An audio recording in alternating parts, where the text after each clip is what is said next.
জীবনের উদ্দেশ্য ফিক্স করো। জীবনের উদ্দেশ্য একটাই, জান্নাত। জান্নাত পাওয়ার জন্য যা করা দরকার তাই করতে হবে।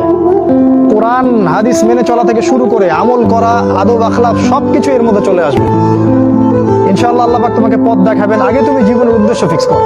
মানুষ আসলে দুনিয়ার নেশা এত সহজে ছাড়তে পারে না।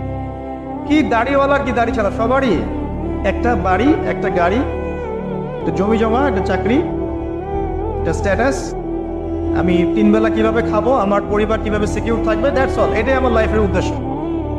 হ্যাঁ, আমরা যারা ইসলামের রিপ্রেজেন্টেটিভ সেজে বসে আছি, এইসব চেয়ারে বসছি, এদের মধ্যে অনেক মানুষ আছে তাদের উদ্দেশ্য দুনিয়া।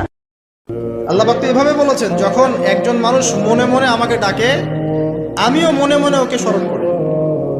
মনে করেন আপনি মনে মনে আল্লাহকে বলছেন, আল্লাহ আমি অসুস্থ, আমাকে শেফা দাও, বা আমার রিজিকের টেনশন আছে, আমার রিজিকের টেনশন দূর করে দাও, আল্লাহ আমাকে হেফাজত করো, আল্লাহ আমাকে দিনের জ্ঞান দাও, তোমার আনুগত্য করার তৌফিক দাও। এই যে মনে মনে আপনি আল্লাহকে ডাকছেন, নিঃসন্দেহে ওই মুহূর্তে আল্লাহ পাক আপনাকে স্মরণ করছে।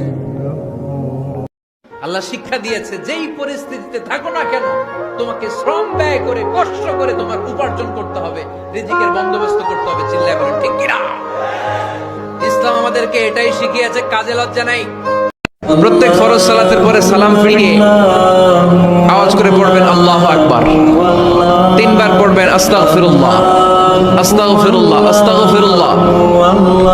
সুবহানাল্লাহ 33 বার, আলহামদুলিল্লাহ 33 বার, আল্লাহু আকবার 34 বার। অথবা শেষে 3টা 33 বার পড়ে মিলাবেন লা ইলাহা ইল্লাল্লাহু ওয়াহদাহু লা শারীকা লাহুল মুলকু ওয়া লাহুল হামদু ওয়া হুয়া আলা কুল্লি শাইইন কাদির।